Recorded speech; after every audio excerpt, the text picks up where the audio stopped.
Hi friends, ഞാൻ ഫുഡീസിൽ ഇന്ന് ഞാൻ വന്നേക്കുന്നത് ഒരു നാടൻ കറിയുമായിട്ടാണ് ചക്കക്കുരു മാങ്ങ. അപ്പോൾ ചക്കക്കുരു മാങ്ങയും കൂടാതെ മുരിങ്ങാക്കോലും കൂടെ ചേർത്തിട്ടാണ് ഈ കറി വെച്ചേക്കുന്നത്. അപ്പോൾ ഇതെങ്ങനെയാണ് ചെയ്തതെന്ന് ഞാൻ പറഞ്ഞുതരാം. അപ്പോൾ ഇതിനായിട്ട് ഞാനിവിടെ ഒരു 10-20 ചക്കക്കുരു എടുത്തു വെച്ചിട്ടുണ്ട്. അതുകൂടാതെ ഒരു മാങ്ങ, മൂവാണ്ട മാങ്ങയാണ് എടുത്തേക്കുന്നത്. പിന്നെ 2 മുരിങ്ങാക്കോല്, കുറച്ച് ചെറിയുള്ളി, കറിവേപ്പില, പിന്നെ അരപ്പുണ്ടാക്കാനായിട്ട് ഒരു ബൗൾ തേങ്ങയും 2 പച്ചമുളകും, 1/2 ടീസ്പൂൺ ചെറിയ ജീരകം, മഞ്ഞൾപ്പൊടി, ഒരു 3 വെളുത്തുള്ളി ഇത്രയും എടുത്തു വെച്ചിട്ടുണ്ട്. ഇനി നമുക്ക് ചക്കക്കുരു ഒന്ന് വേവിച്ചെടുക്കണം. അപ്പോൾ അത് കുക്കറിലേക്ക് ഇട്ട് കൊടുക്കുക. വേവാൻ ആവശ്യമുള്ള വെള്ളം കൂടെ ഒഴിച്ചു കൊടുക്കുക. ഇനി ഇതിലേക്ക് നമുക്ക് ഉപ്പും കൂടി ഇട്ട് കൊടുക്കണം. ഏകദേശം ഒരു 1.5 ടീസ്പൂണോളം ഉപ്പാണ് ഞാൻ ഇട്ട് കൊടുത്തേക്കുന്നത്. അപ്പോൾ നമുക്ക് നോക്കിയിട്ട് പിന്നെ ഉപ്പിട്ട് കൊടുക്കുക. അപ്പോൾ 1.5 ടീസ്പൂൺ ഉപ്പിട്ട് കൊടുക്കുക. ഉപ്പിട്ടിട്ട് നന്നായി മൂടി വെച്ച് നമുക്ക് വേവിക്കാം. ഏകദേശം ഒരു 3-4 വിസിൽ വേണ്ടി വരും. ഓരോ ചക്കക്കുരുവിൻ്റെ വേവ് അനുസരിച്ചായിരിക്കും ഇത് വെന്ത് കിട്ടുക. അപ്പോൾ ഇത് വേവാനായി വെക്കുന്ന സമയം കൊണ്ട് നമുക്ക് ഈ തേങ്ങയൊക്കെ ഒന്ന് അരച്ചെടുക്കാം. പിന്നെ വെളുത്തുള്ളി ഒരുപാട് ചേർക്കേണ്ട, ഒരു 3 വെളുത്തുള്ളിയൊക്കെ മതി. ചെറുതാണെങ്കിൽ, വലുതാണെങ്കിൽ 2 ചേർത്താൽ മതി. അപ്പോൾ ഇത് ആവശ്യത്തിന് വെള്ളം ഒഴിച്ച് നന്നായി അരച്ചെടുക്കുക. ഇത് ഈ ഒരു പാകത്തിന് അരച്ചെടുക്കണം. അപ്പോൾ നമ്മുടെ ചക്കക്കുരു ഏകദേശം വിസിലൊക്കെ 4 വിസിലോളം ഞാൻ വരുത്തിയിട്ടുണ്ട്. ഇത് ഓഫ് ചെയ്ത് വെക്കാം നമുക്ക്. പിന്നെ പ്രഷറൊക്കെ പോയിട്ടുണ്ട്. ചക്കക്കുരു ഒക്കെ നന്നായി വെന്ത് കിട്ടിയിട്ടുണ്ട്. അപ്പോൾ ഇതൊന്ന് നമുക്ക് തവി വെച്ചിട്ടൊന്ന് ഉടച്ചു കൊടുക്കണം.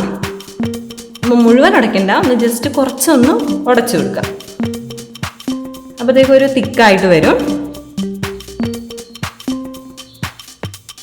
അപ്പം ഇനി നമുക്കിതിലേക്ക് മുരിങ്ങാക്കോലും മാങ്ങയും കൂടെ ഇട്ട് കൊടുക്കണം. അപ്പോൾ ഇതിന് അധികം വേവില്ല, പെട്ടെന്ന് തന്നെ വാങ്ങാം. ഒരു വിസിലൊന്നും വരുത്തണ്ട, അതിന് മുമ്പ് തന്നെ നമുക്കിത് ഓഫാക്കാവുന്നതാണ്. അപ്പോൾ മുരിങ്ങാക്കോലൊക്കെ ഇഷ്ടമുള്ളതിനനുസരിച്ച് ചേർക്കാം. പിന്നെ മാങ്ങ പുളിക്കനുസരിച്ച് കൂട്ടുകയോ കുറയ്ക്കുകയോ ചെയ്യാം. അപ്പം നന്നായിട്ടൊന്ന് മിക്സ് ചെയ്യുക. അപ്പോൾ ഇതൊരു തിക്കായിട്ടാണ് ഇരിക്കുന്നത്. അപ്പോൾ കുറച്ചും കൂടെ വെള്ളം അതിലേക്ക് ഒഴിച്ചു കൊടുക്കുക.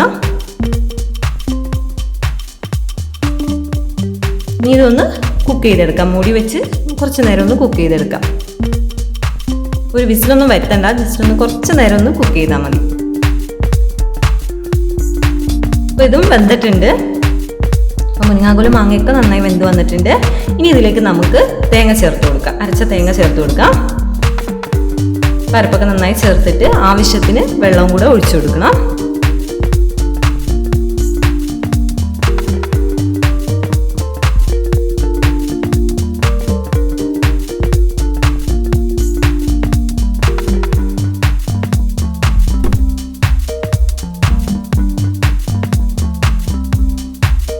ഇനി കുറച്ച് കറിവേപ്പിലയും കൂടി ഇട്ട് കൊടുക്കാം.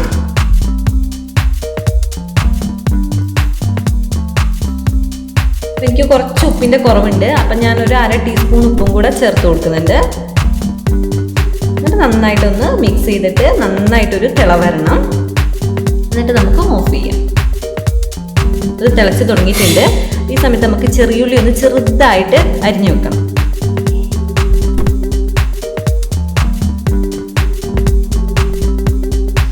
നമ്മുടെ കറി തിളച്ച് നല്ല പാകമായിട്ടുണ്ട്. ഇനി ഇതിലേക്ക് നമുക്ക് വറവിട്ട് കൊടുക്കണം. അപ്പോൾ അതിനായിട്ട് കുറച്ച് വെളിച്ചെണ്ണ ഒഴിച്ചു കൊടുക്കുക. അതിലേക്ക് കടുക് ഇട്ട് കൊടുക്കുക. കടുക് പൊട്ടിക്കഴിയുമ്പോൾ നമ്മൾ ഈ അരിഞ്ഞു വെച്ച ചെറിയുള്ളി അതിലേക്ക് ചേർത്ത് കൊടുക്കണം. അപ്പോൾ ഈ ചെറിയുള്ളി ചേർക്കുന്നത് നല്ലൊരു ടേസ്റ്റ് കൊടുക്കും ഈ കറിക്ക്. അപ്പോൾ ചെറിയുള്ളി നന്നായിട്ടൊന്ന് മൂപ്പിച്ചെടുക്കണം. ഒരു ബ്രൗൺ കളർ ആവുന്നോടെ വരെ ഈ എണ്ണയിലൊന്ന് നമുക്ക് ഫ്രൈ ചെയ്തെടുക്കണം. ഈ കൂടെ വറ്റൽമുളക് വേണമെങ്കിൽ ചേർത്ത് കൊടുക്കാവുന്നതാണ്. അപ്പോൾ ഞാൻ വറ്റൽമുളക് ഇട്ടിട്ടില്ല. അപ്പോൾ ഈ ചെറിയുള്ളി മാത്രം ഇട്ടിട്ടേ മൂപ്പിച്ചെടുക്കുന്നുള്ളൂ. ഇത് ബ്രൗൺ കളറായി വന്നിട്ടുണ്ട്.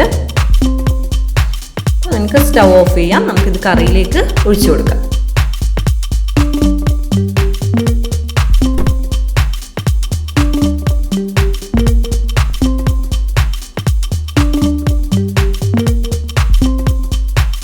അപ്പം നമ്മുടെ ചക്കക്കുരു മാങ്ങ കറി റെഡി ആയിട്ടുണ്ട്. അപ്പോൾ ഈ മുരിങ്ങാക്കോലിട്ട് ആരും ഉണ്ടാക്കിയിട്ടില്ലെങ്കിൽ അതും കൂടി ഇട്ട് നോക്കി നല്ലൊരു ടേസ്റ്റ് ആയിരിക്കും ഈ കറിക്ക്. അപ്പോൾ എല്ലാവരും ട്രൈ ചെയ്യുക. ട്രൈ ചെയ്തിട്ട് നിങ്ങൾക്ക് ഇഷ്ടപ്പെട്ടെങ്കിൽ നിങ്ങളുടെ അഭിപ്രായങ്ങൾ കമൻറ്റ് ചെയ്യാൻ മറക്കരുത്. അപ്പോൾ ഇനി ഒരു പുതിയൊരു വീഡിയോ ആയിട്ട് വീണ്ടും വരുന്നത്.